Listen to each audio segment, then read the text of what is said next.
All right. So today I have Benny Vaughn with me. Benny is a licensed massage therapist. He's also licensed athletic trainer, certified athletic trainer. Massage Magazine noted him as one of the 50 most influential professionals of hands-on soft tissue therapy in the world over the past 100 years. He's got 46 years of massage therapy experience. He's known internationally as an expert in the assessment, treatment, and care of athletic-related soft tissue dysfunction using manual techniques. He's got extensive history with working with Olympic athletes. He's been involved with multiple Summer Olympic Games and World Championships. Looks like specifically with U.S. in track and field, but I believe maybe some other sports as well. And we'll get into that. And then in 2010, Benny was inducted into the University of Florida College of Health and Human Performance Alumni Hall of Fame. He is a certified life mastery consultant with the Brave Thinking Institute, and that is something that we will talk about as well. Benny, thank you for being on and doing this interview with me. Glad to have you.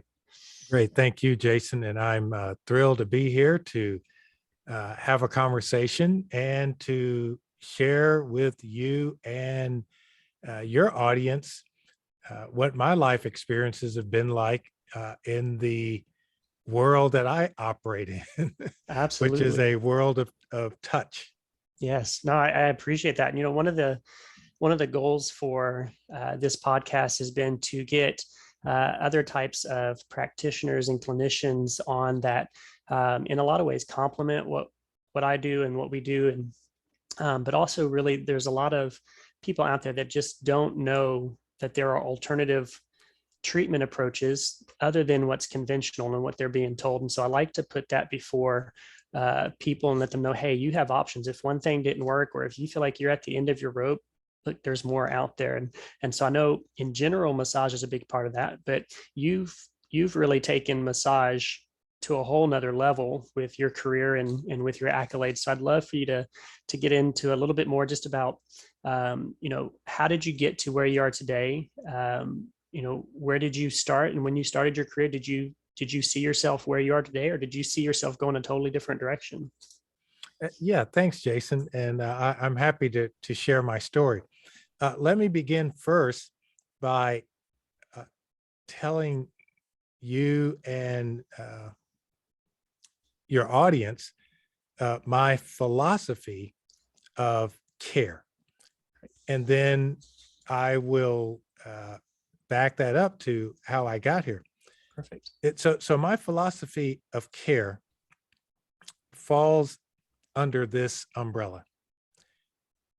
If a client or patient has a problem, a challenge, a complaint, there is a solution, because a problem cannot exist in the universe without a solution existing. You cannot have yin without yang. You cannot have black without white. You cannot have left without right. You cannot have up without down. You cannot have an orthopedic challenge, a pain challenge, a movement challenge without a solution existing. The key is the therapist, the clinician is required to be committed to discovering with the client, with the patient, the solution. So my approach is to never tell a client or a patient that there's nothing more I can do for you, to never tell a client or patient, well, this is just how it is, you're just going to have to live with it. And to never tell a client or patient that you've given up on them, because that is part of the therapeutic experience. So what you said earlier about helping your audience understand that there are alternatives, there are options out there, falls within that understanding that if you have a problem, there is a solution. And it may require you to exercise your options to see other clinicians, other practitioners, other doctors, other therapists to discover that.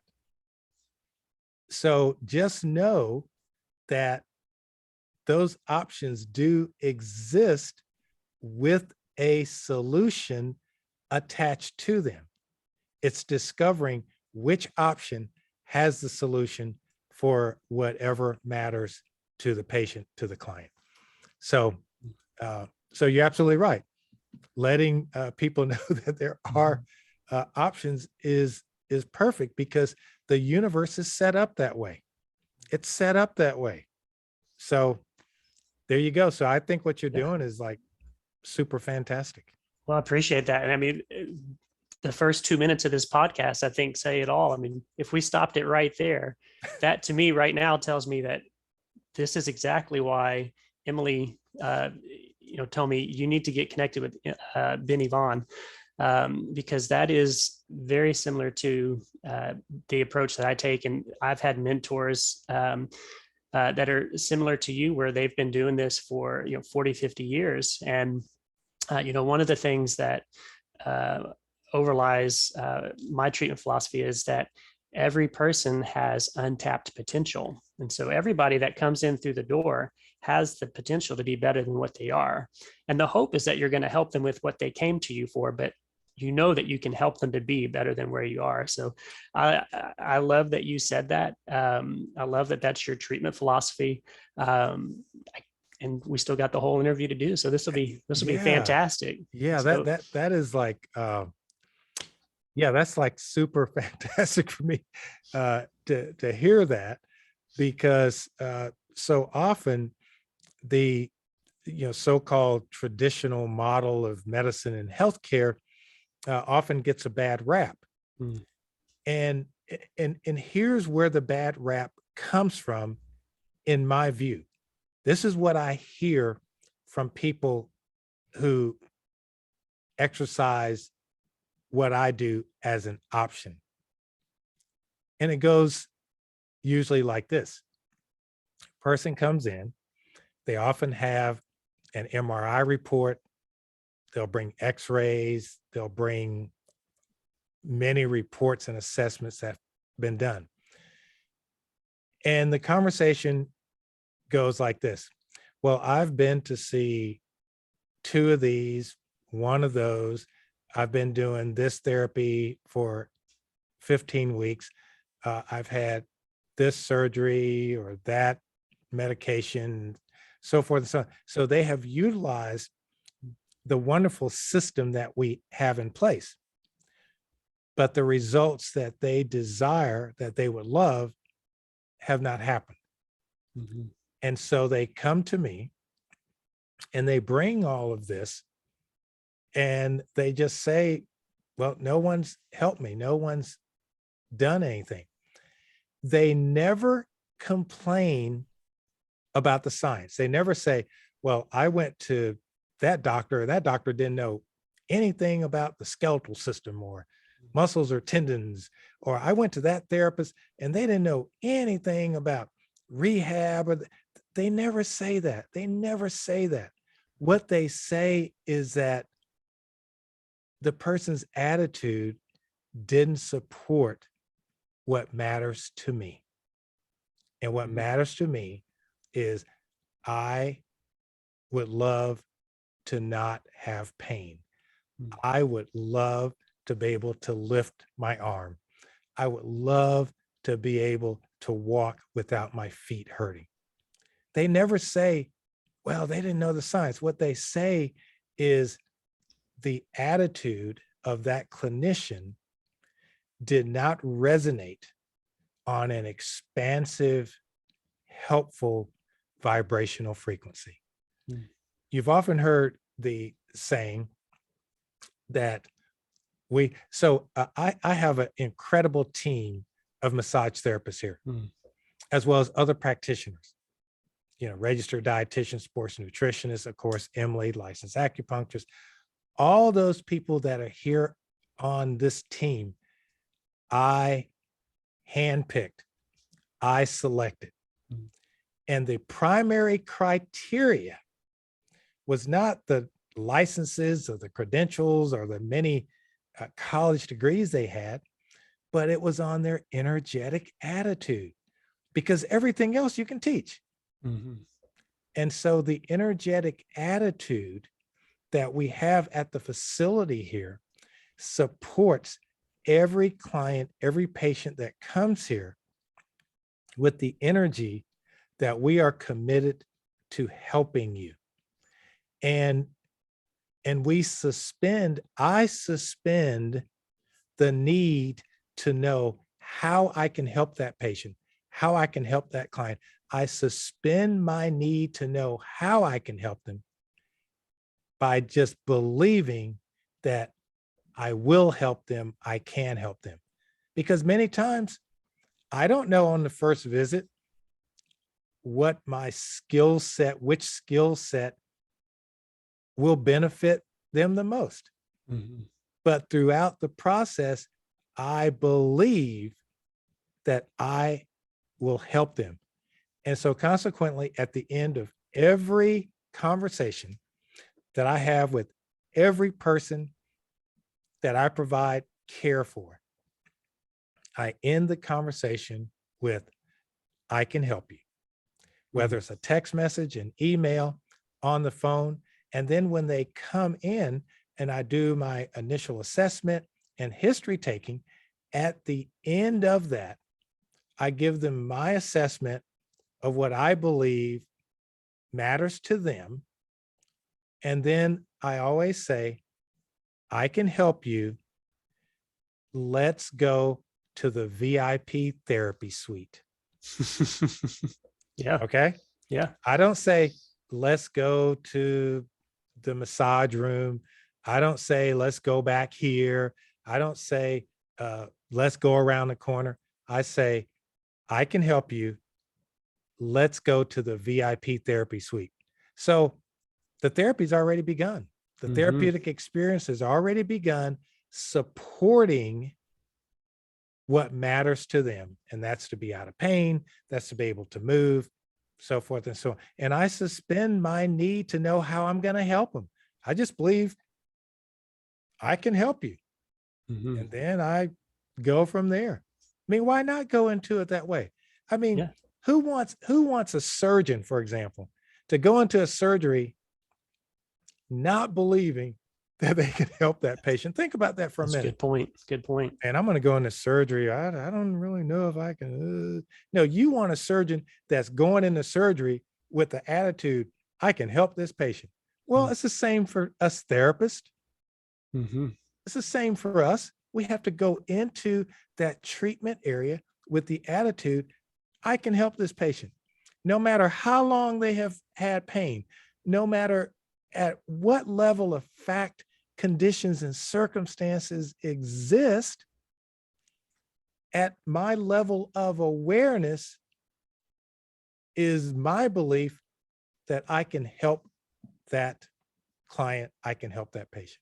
So Oh, there you have it. That's the yeah. core of what I do. No, that's fantastic. And you mentioned, and I'll make sure that we put this in the show notes, but tell the audience where you are located, where the center is. Yeah, so I'm located in the Clear Fork development on Edwards Ranch Road. Mhm. And we're at the end of Edwards Ranch Road that directly connects to Bryant Irving. Mhm. So Edwards Ranch Road goes quite a ways there through Clear Fork. So I'm on the Bryant Irving end, and we're the folks that built those 3 buildings out of copper. So Mhm. for those of you who are from the area and you're driving through here during construction and wondering, what are these shiny penny buildings? What Mhm. what is this? What's that? The project is financed and owned by the Reynolds family. And the Reynolds family has been awesome because 10 years ago, one of the members of the Reynolds family was a client and visited with me about what would your perfect therapy center look like. I had no idea what was Mm-hmm. going on there. And the person was Walt Reynolds who came to my office and he said, what would your, and I said, well, uh, it'd be a place where I would have a nutritionist, I'd have an acupuncturist. And at that time I said, I'd have a chiropractor, I'd have massage therapists who were trained in advanced hands-on techniques. I'd have a place for movement therapy like Pilates and gyrotonics. And I would have strength training. So I'd have a gym, a place where people could strength train because I believe that strength and mobility are an important part of living a pain-free life. So Walt Reynolds turns to me and he says, what if my family built that for you? Mm. Okay, so after I got off the floor from shock, I was like, what? Like he says, yeah. I said, what if we built that for you? And so, they're very involved in a lot of community activities, philanthropy and things for kids. I mean, it's a awesome family, the Reynolds. So that's how the whole thing began. So this incredible building, which is 10,000 square feet, was built by the Reynolds family on a handshake. Wow. A handshake. Yeah. You don't hear Amazing. that anymore. Yeah. Amazing. Done on a handshake.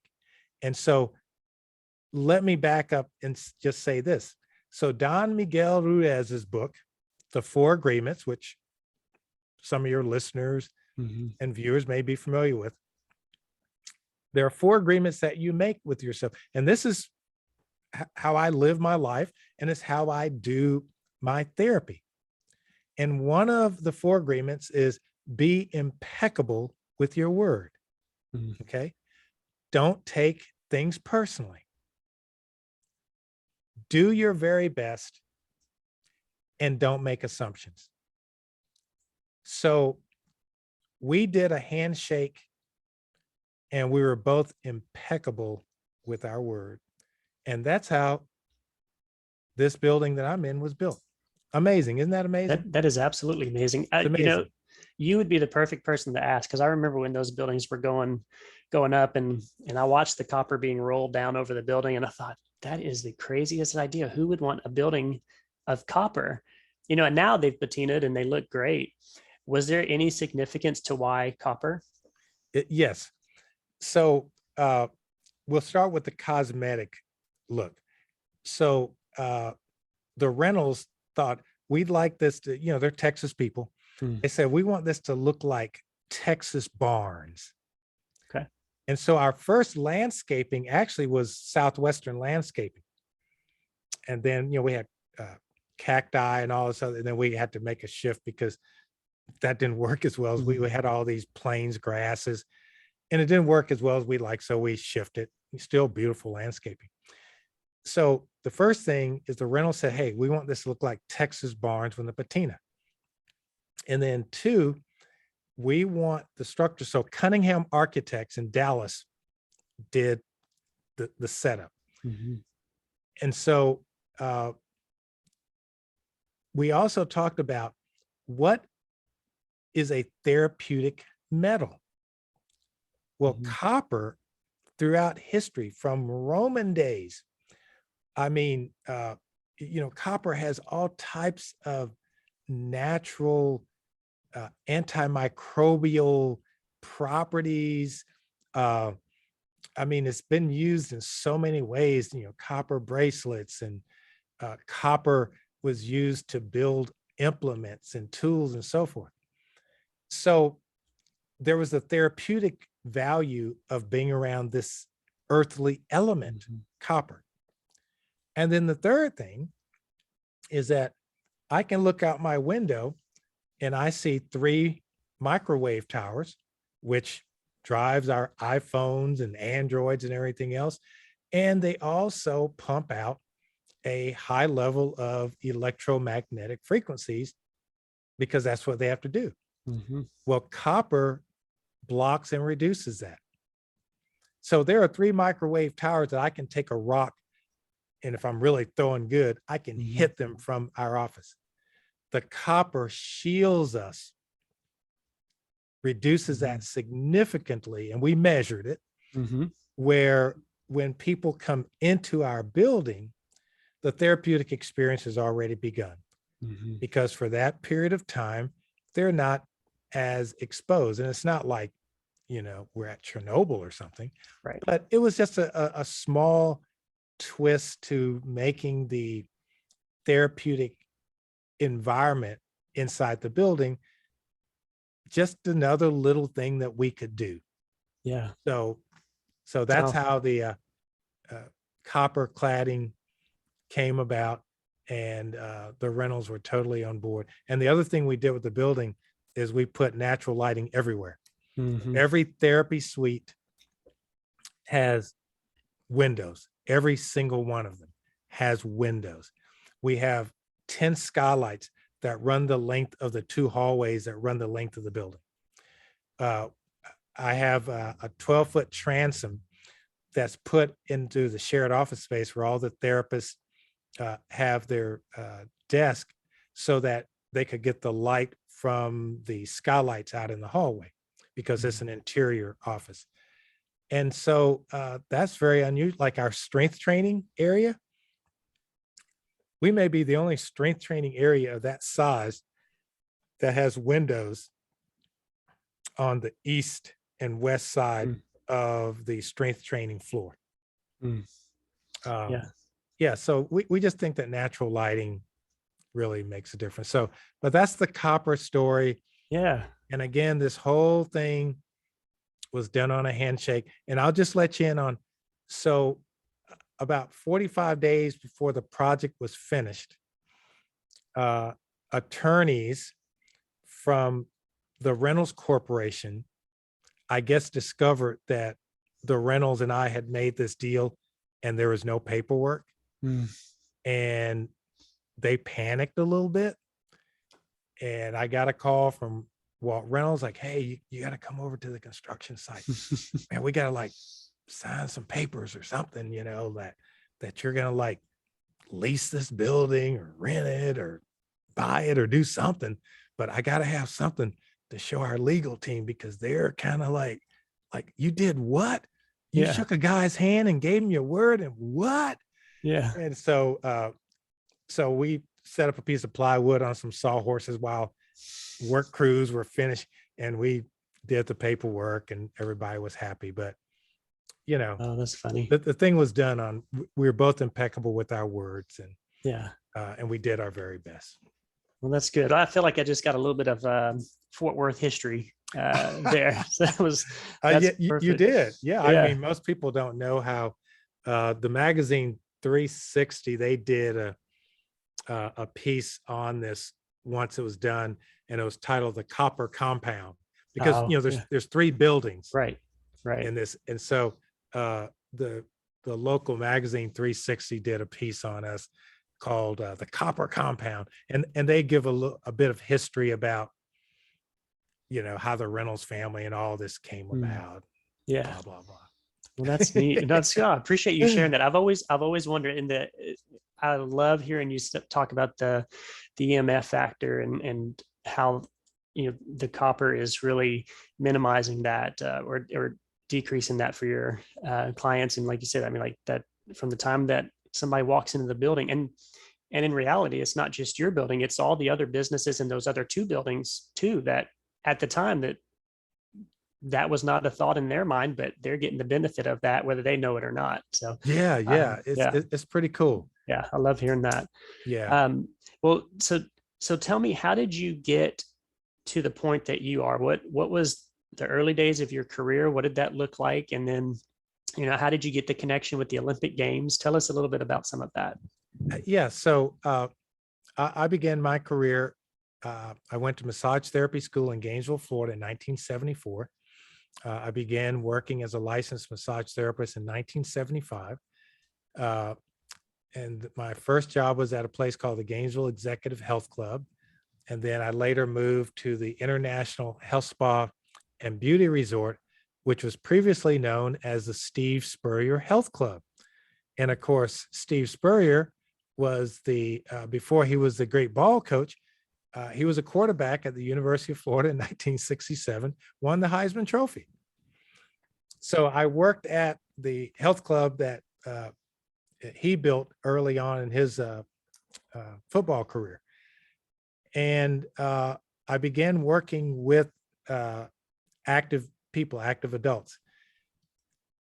So that came about in Gainesville, Florida, because I attended the University of Florida in 1969 on a full athletic scholarship. And I was in the first recruiting class of African-American athletes to integrate the SEC. Okay. So when I arrived in 1969 on a Trailways bus from Columbus, Georgia, to begin my student athlete career at the University of Florida, I was one of only 5 African-American athletes on campus, 2 on the football team, and 3 of us on the track and field team. And I was one of the 3 on the track and field team.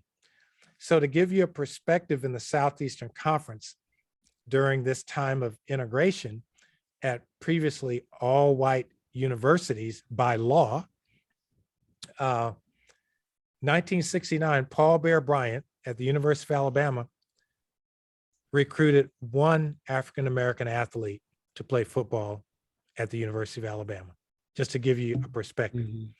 University of Georgia at that time, this is way before Herschel Walker and all of this and that, 0. They recruited me because I was a Georgia high schooler. Had I gone to the University of Georgia, I would have been their first African-American athlete. I chose Florida instead. Auburn University had 1 Black athlete. Tennessee maybe had 6 or 7. They were stepping up pretty quick. University of Florida had 5. Ole Miss had 0. Mississippi State had 0. Vanderbilt may have had 1. So the reason I say that is that everything that I have done, including in my massage therapy career, I have tended to be the first, or certainly the tip of the movement to create change for the good of all, whether those are my patients, my clients, but that's always been my experience in life. So in Georgia, when I went to high school in Georgia, I was in the first year of integrating the previously all-white Baker High School in Columbus, Georgia. So I was bused to this new school as a 9th grader. And so everything that I've done, I've always been at the forefront of change for the good of all. And I just say that to give your audience some background. So I ran track at the University of Florida. And I read an article about massage for runners in Europe, that a lot of runners in Europe, they got regular massage and it seemed to help their recovery. And I'm thinking like, wow, like I'm running track here and no athletic trainer or nobody's ever massaged my legs. And I thought, why aren't we like doing this? Like, man, this sounds like this could be helpful. So I started reading as much as I could. And then a friend said, hey, you can go to school and learn this. And I was like, what? Like, you can go to massage school? Like, such a thing exists? It says, yeah. And so I went to massage school. Good. And when I came out, I started working with the active adults. And I knew from the beginning that I was going to be successful with this, with helping people, because whenever I worked with people and helped them, I felt great. And I thought, if doing this makes me feel this way, it is truly what I love.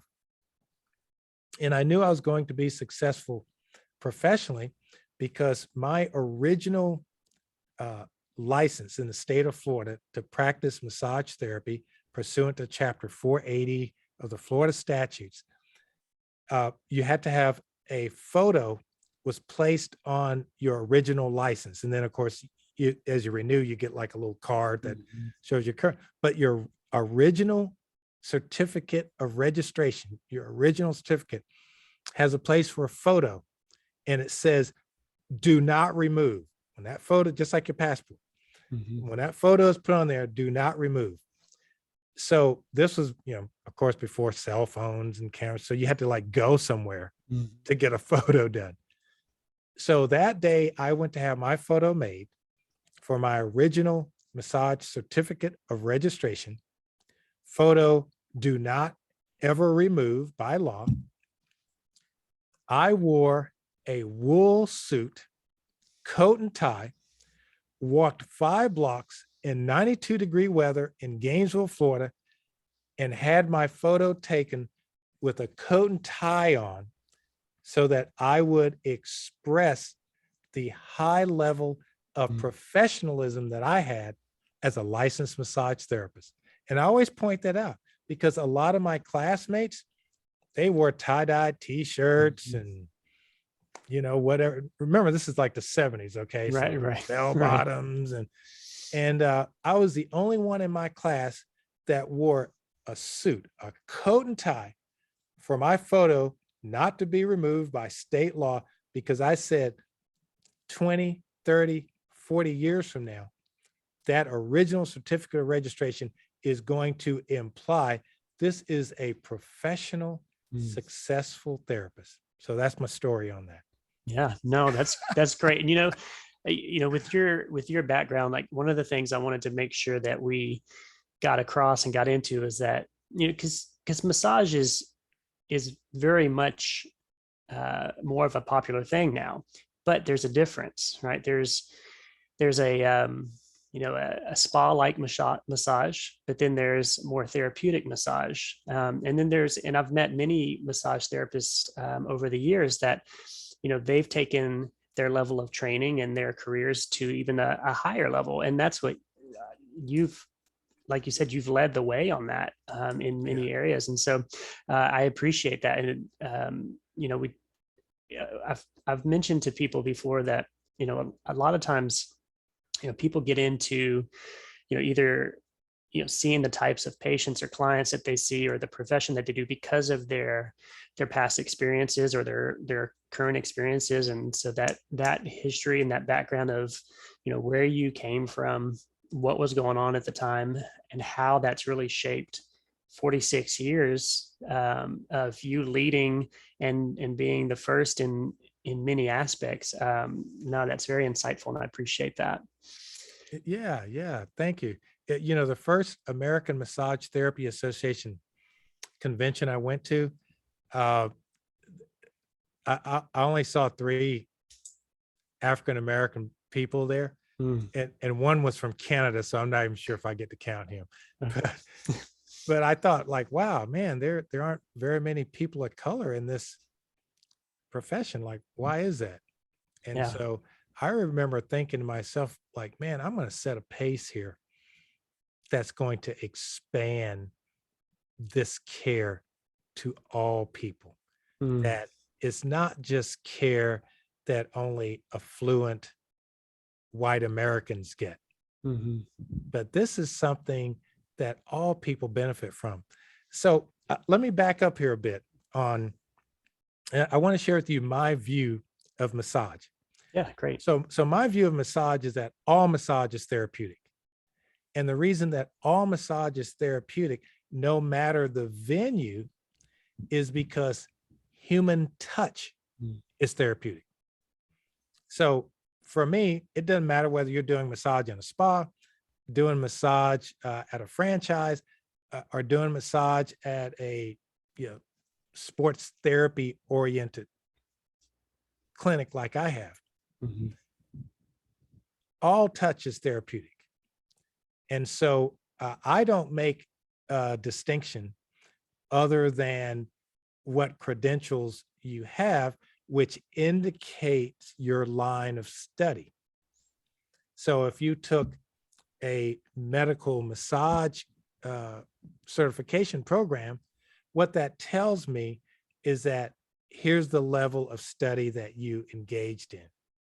Mm. But in the end, touch is touch is touch.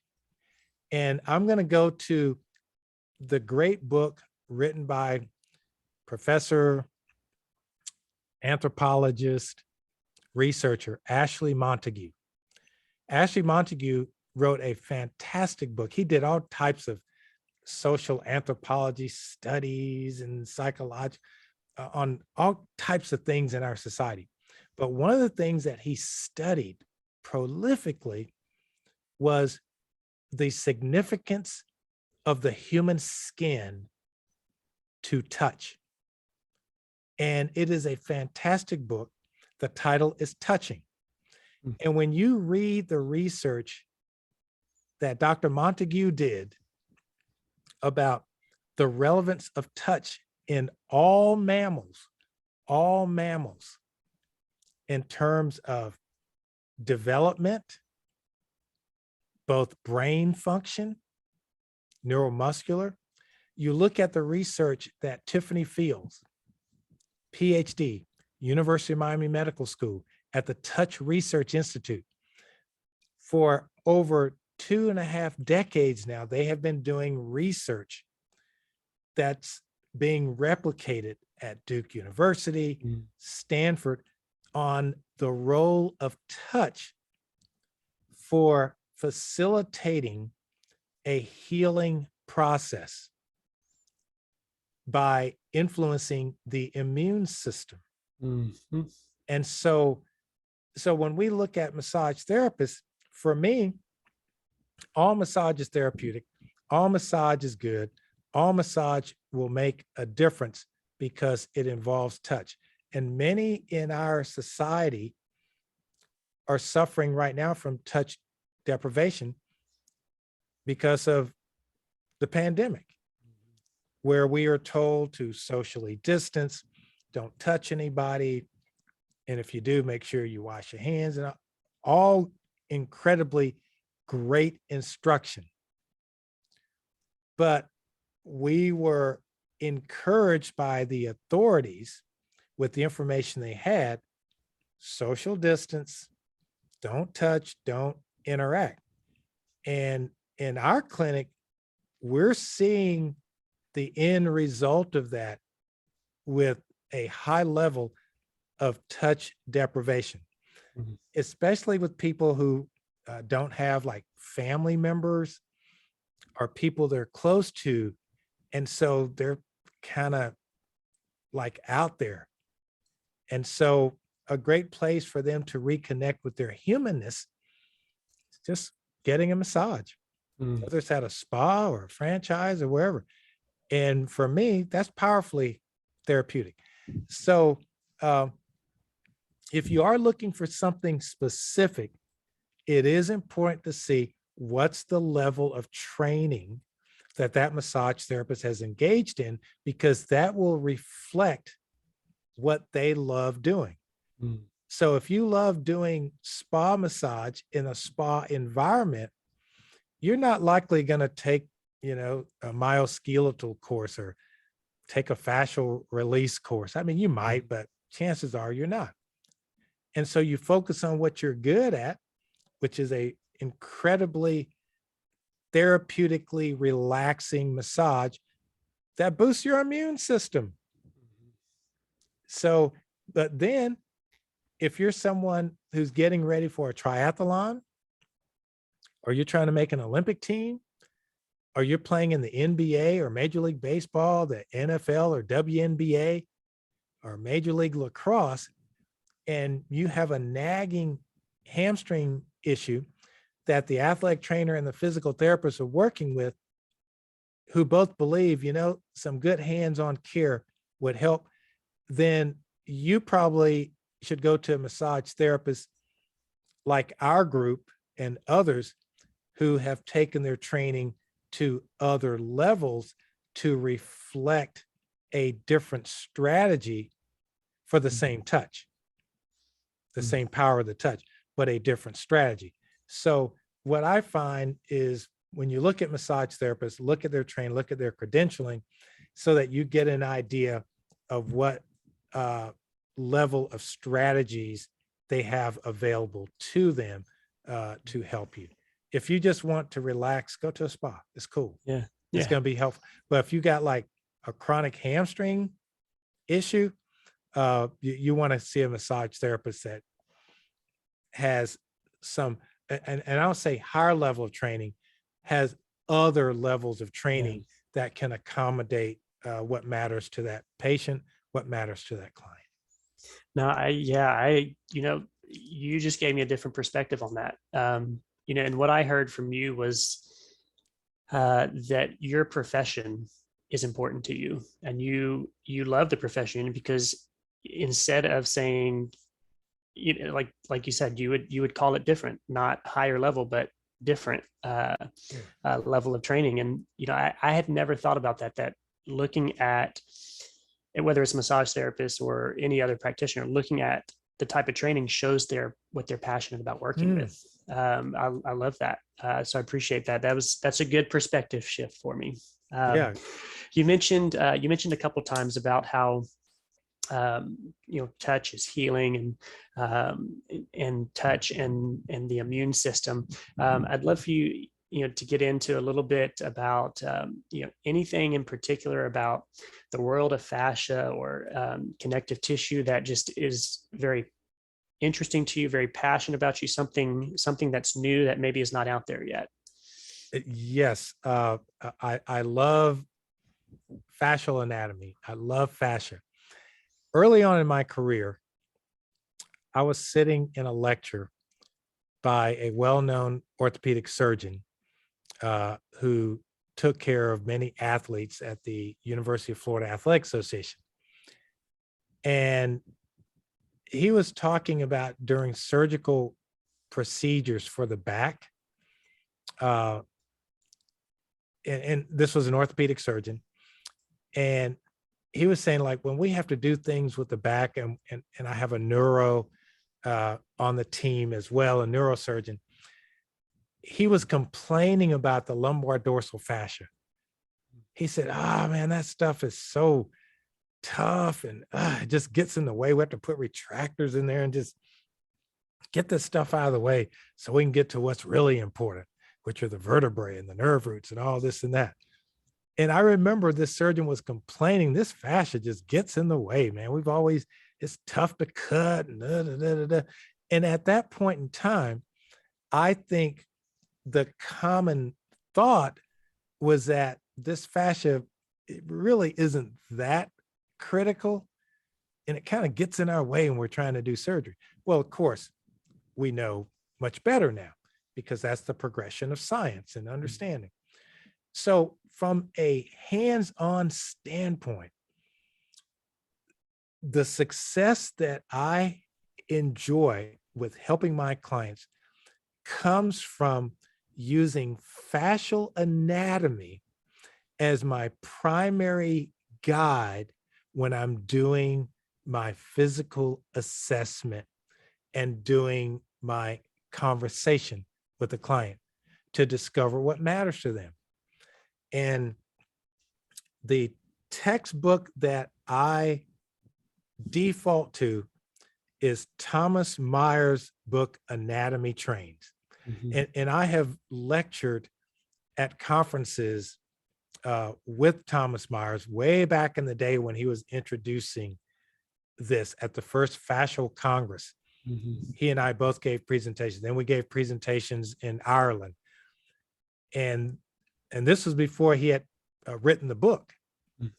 And we were talking about how movement is influenced by this fascia, which comes from Ida Rolf and the Rolfing tradition.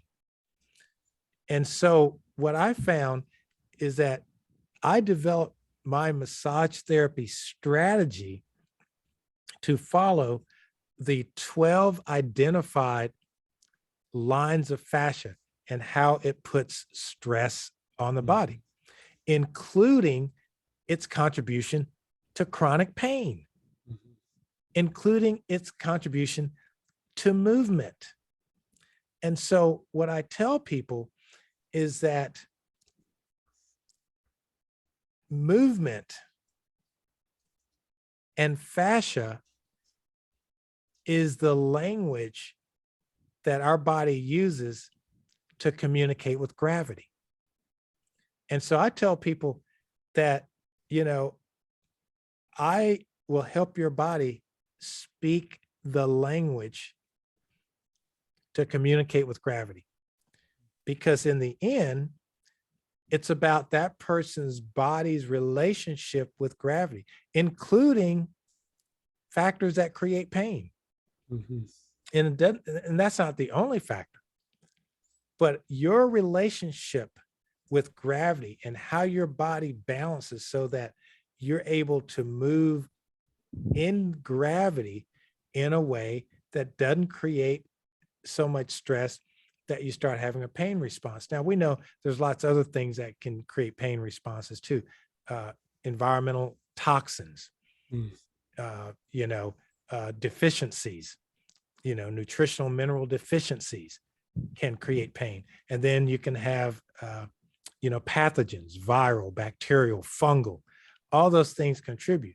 But the world that I live in, I look at what's the relationship with that body where that person lives with gravity, for starters.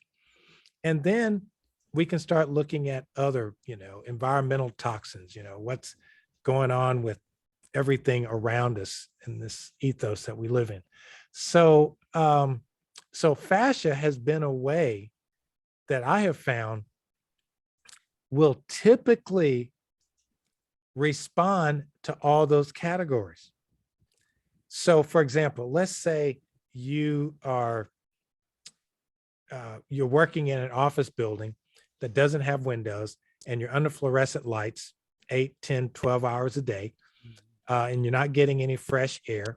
Okay, that could create a low-level toxic response in your body that is represented by how your fascia responds. So maybe you bring your shoulders up towards your ears. Maybe your head goes forward. Maybe you feel a lot of tightness in your mid back. I mean, all kinds of things come up that may have more to do with environmental factors than biochemical factors. Or it could be a pathogen. Sure. That's making muscles and fascia tighten up. So what I find is that with manual therapy, I can create what, as you know, is so frequently called a myofascial release. And what that means to me is that it gives the fascia more optimal capability to allow the musculoskeletal system to operate well.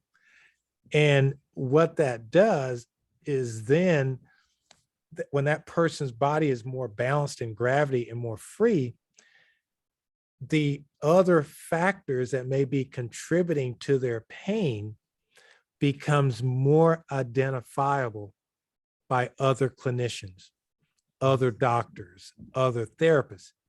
So what I often tell people is what I'm doing is removing the hurdles that will allow your body to find its most comfortable position of balance in movement in gravity, so that other clinicians may be able to identify what's really contributing to this.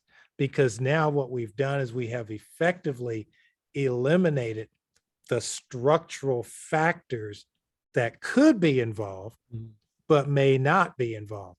So we clear that out. Now it becomes clear, oh, wow. So it's not because your neck is this way or that way. It's because of this. So some other practitioner, medical therapist may discover like, wow, okay, now we see what's going on. So that's my contribution to the process, because I feel that the sign of a good professional therapist and a good professional provider is to know when not to do something and to know when to refer and who to refer to. Mm. Yeah, that's good. That's a sign of a good professional there. You don't ever tell a patient, don't ever tell a client, there's nothing more we can do. Mm. There's nothing more. There is more you can do. Refer them to someone else whose attitude may be more inviting to that patient to reveal a bit of information that could have been missed. Mm. The whole white coat syndrome.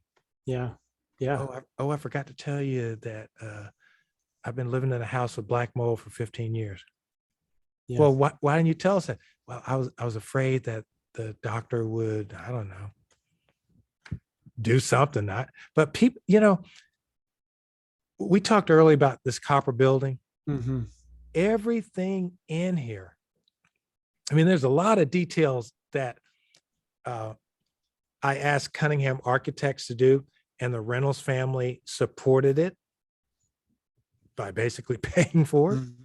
Mm-hmm. Was designed to reduce the fear factor when people come to see us. And here's why. When people are coming to see us, they're often in pain, they're scared, there's an unknown, they don't know what's going on.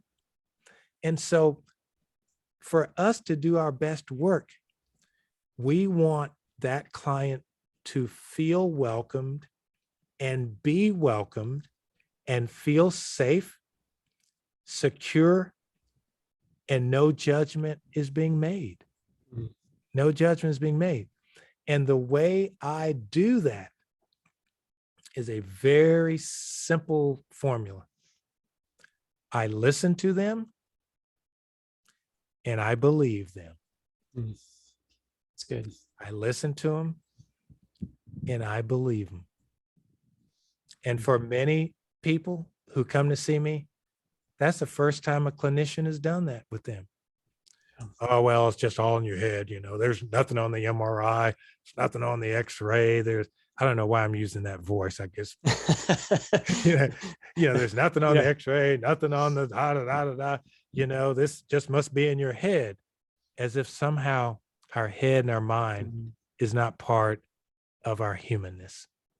So I listen to them and I believe them. Okay. If a person comes in and they say to me, Jason, hey, Benny, man, my back is killing me. Good enough for me. I believe them. Yeah. Yeah. Well, X-ray doesn't show anything. I believe them.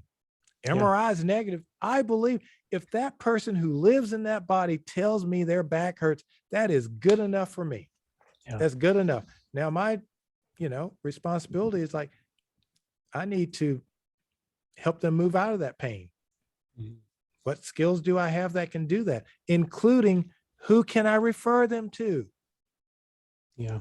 I refer to physical therapists and physicians and chiropractors. I mean, I refer to all kinds of, I refer to nutritionists. I refer to Pilates teachers, because based on what I see, here's what I believe would benefit what matters to you. That's what I say to the client. That's what I say to the patient.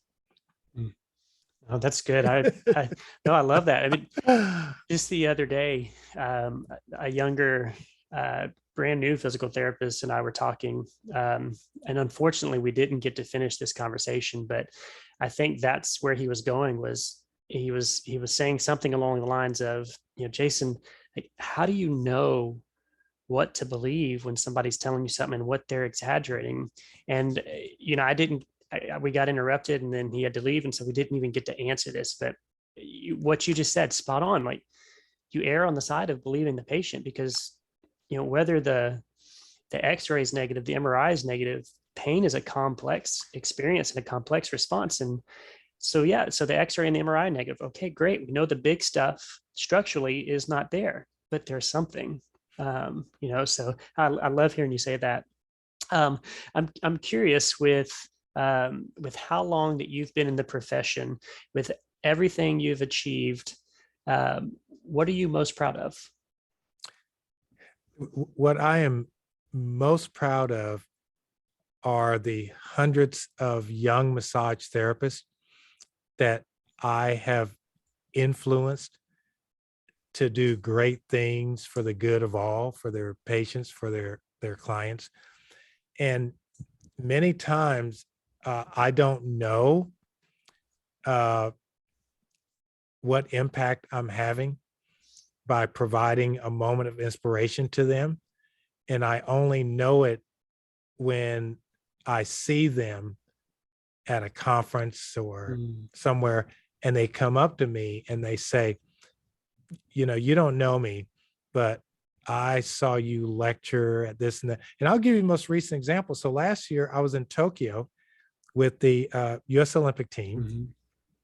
uh, I was providing massage therapy services at the high performance center for the US team. So the US Olympic team, we have a high performance center. We do this at every site. And I've done 5 Olympic games, Mhm. and we always set up uh, a high performance center where our teams can leave the Olympic Village and they come and they train there. So they're not trying to get space and time on tracks and swimming pools, that sort of Mm. thing. So we usually will lease an existing sports complex in whatever country we're in. And then our facilities group will go in there usually years in advance and will upgrade whatever we require. So we had a high performance center in Setagaya, Japan, which was about a 30-minute bus ride from the Olympic Village. And so we had our uh, therapy facility set up. So it's staffed with physical therapists, chiropractors, massage therapists, and MDs at the wide range from emergency medicine, orthopedics, internal, and then we have licensed counselors for the mental health part of it. And so we work in a really, it was a well-equipped facility in Tokyo. I mean, it was like the bomb. I mean, if you were a physical therapist or a massage therapist or chiropractor, that's where you wanted to be working at the Olympic Games. I mean, we had a nice setup. During the month that I was there, a day didn't pass that a provider would come in with one of the US teams and see me and come over to me and introduce themselves and say to me, it was very moving for me. Mm. They would say to me, the reason that I do this work now is because I saw you speak once and it so inspired me. Wow. And these were people who were now physical therapists, chiropractors, massage therapists, like a wide range, who said that I had provided them with a moment of inspiration by something I said. So what I say to that, that's what I'm most proud of, is inspiring other clinicians who are helping other people for the good of all. And that's what I'm most proud of, is that I have always treated everyone fairly. I've always dispensed inspiration widely, never expecting anything in return. And Mhm. so when that happens, and that it was happening to the point that one of the team physicians, a very well-known famous surgeon, uh, who was one of the chief medical officers, he was watching this daily, like one person, two, and he came over to me. He says, "Wow," because he mentors residents and things, you know, in surgery back here in the States. And he said, "Wow, I noticed that you've really impacted a lot of therapists." And I said, "Yeah, apparently so, because I didn't know it at the time." And so that's what I'm most proud of. And so what I say to all of us who are in this level of service to others, especially others who are in pain, who are in fear, who don't know what they're going to do, when we support them with our words, with our attitude, with our comfort, And with our belief that there is a solution for you, and I will help you, and together we will find that solution. And that may mean suspend your need to know how you're going to do it, but just believe that you will. And it may mean you refer them to someone, or you know another therapist who's had a lot of experience with this. Be a resource for these people, and never tell them there's nothing more we can do. So Yeah. that's what I'm proud of. Oh, I love that. So this will be a good transition, because I feel like with your experience, with your perspective on things, that a lot of people, and it's evident because a lot of people have come up and told you, you inspired me. This is something that your life, your career has provided to people. So I want to get in, and I want you to have the chance to talk about what your next endeavor is. And I know one of the things that you've started doing is some life coaching. So tell us a little bit about what you're doing with that, what that looks like. Yeah. So I'm a certified life mastery consultant.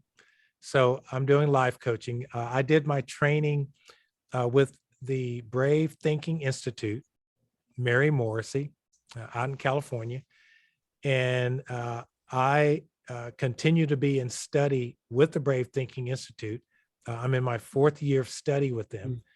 And when I looked at different life coach certification programs, this one just stood way out, way out. And let me tell you why.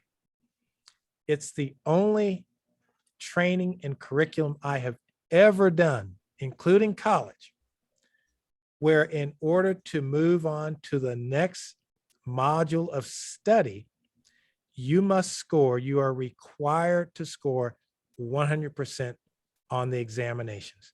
Wow. And there were plenty of exams. Mhm. I have never seen that. Yeah. And so, because you're doing it on a computer, it won't let you go on. Yeah. Yeah. Now you can retake the exams, of course, because the idea is that, okay, what did I not get? Let me go back and review that. And so they are pretty stringent about you getting it right, because the work that you're going to do in life coaching to help people is really, really important for that person's life. So I'm doing life coaching now. There are 3 demographics that I focus on. One are therapists. I am coaching therapists because I believe in order for a therapist to be their very best version of themselves requires them to be sure they are getting the support to identify what they would love that they can pass on and use with their clients. Because I just think that we and touch play such a critical role for the human experience. So I'm life coaching therapists, massage therapists, physical therapists. And if I get an MD or DO or DC, I'm happy to work with them as well. The next group are competitive athletes. The majority, the ones that I have now, they're all professional. So they're playing in the professional leagues, NFL, Major League Baseball, NBA. So professional athletes, because the pressure on, and many of these are young people, WNBA, young people. And so that's the other. And then the third group are people who want a better quality of life and relationship with their families, their colleagues, and they want to realize their full potential in the human experience. And I incorporate life coaching in my therapy sessions with people. And here's an example. of how I use it. So I've got a client, a patient on the table. I'm doing massage. I'm doing what I do. And they say to me, for example, like, oh man, my hamstrings are really tight, aren't they? And I say, no. I say, let's recalibrate this thought. Your hamstrings have a tremendous amount of stored elastic energy. Your hamstrings have a tremendous amount of stored elastic energy. We're going to give you more access to that stored elastic energy, because tightness has been, made out to be the devil, and it's not. It's just an indicator to us clinicians, like, wow, okay, you got a lot of stored elastic energy in there. Let's help you get access to it. Yeah. And so that's an example of life coaching in the therapy room, and there's other examples too, but that example is good enough. So I just tell them, like, or they might say this. They'll say, Benny, I need this pain in my shoulder to go away. And I say, okay, let's press pause. I say, let's recalibrate that. And let's say this, Benny, I require this pain to not be in my shoulder. So I just have them shift need to require. Because when you use the word need, and there's lots of studies on the physiology of words, you're probably familiar with them. The words that we use create certain physiological responses. So I just say, you require your shoulder to be pain-free. You don't need it to be, because need comes from a point of scarcity, that the solution may not exist. And that's the energy around it. But when you say require, then that means, well, the solution exists. So I'm just requiring us to find the solution. So I do simple life coaching like that during a therapy session. Yeah. And guess what? The patient and the person actually feels better. They feel less pain. And then you couple that with touch and caring and compassion. And the big one is love, most powerful emotion. So sometimes I've had young therapists come, and I'll let them, with the client patient's permission, they can sit in the therapy suite and watch me work. And they'll see me and they'll go like, okay, I do that already. Because they're looking for some complicated movement or mobilization or something fancy name, I'm doing massage. And I said, so I say to them, they said, well, man, that was like nothing. I said, what you don't see is the thought process. So you don't see the thoughts of my intentions.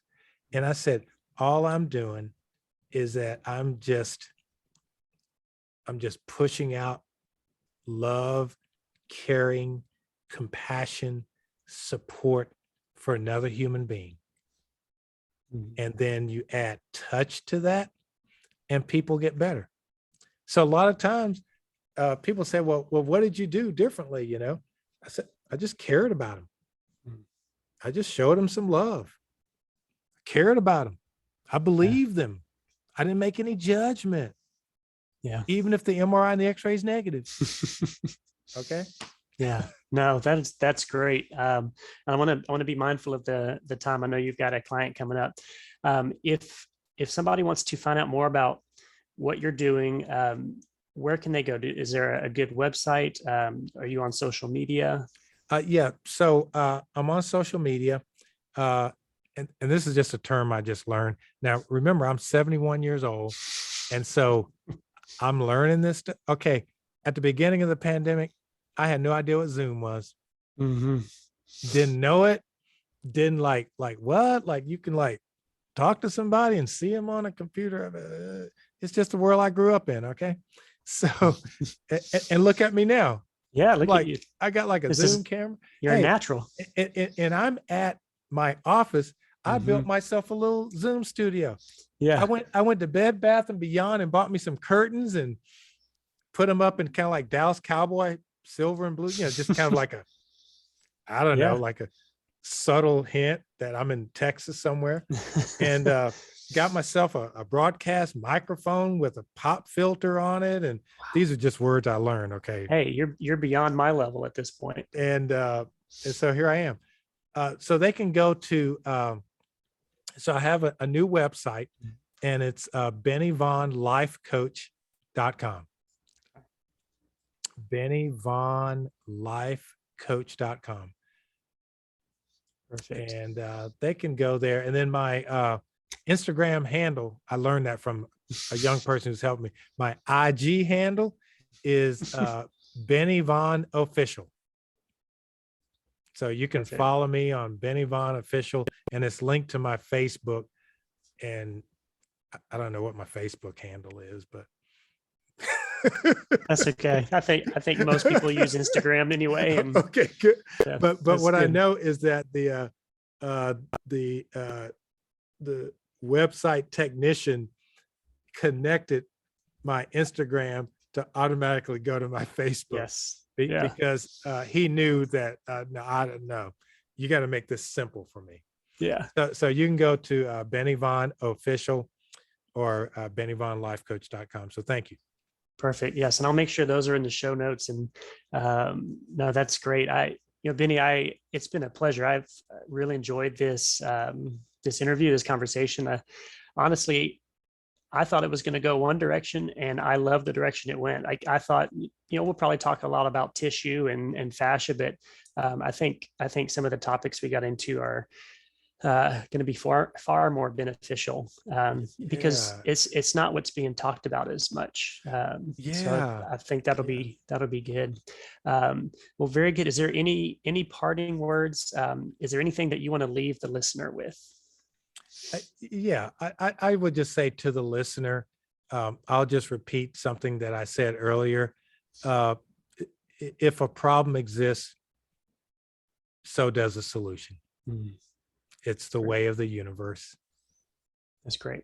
I think that's a perfect thing to end that on. Benny, I appreciate your time. Thank you for doing this interview with me. Yeah. And thanks for inviting me. And, I'd love to, continue to have interaction and conversations and trade ideas and Mm, concepts that will benefit patients and clients throughout. absolutely. Absolutely.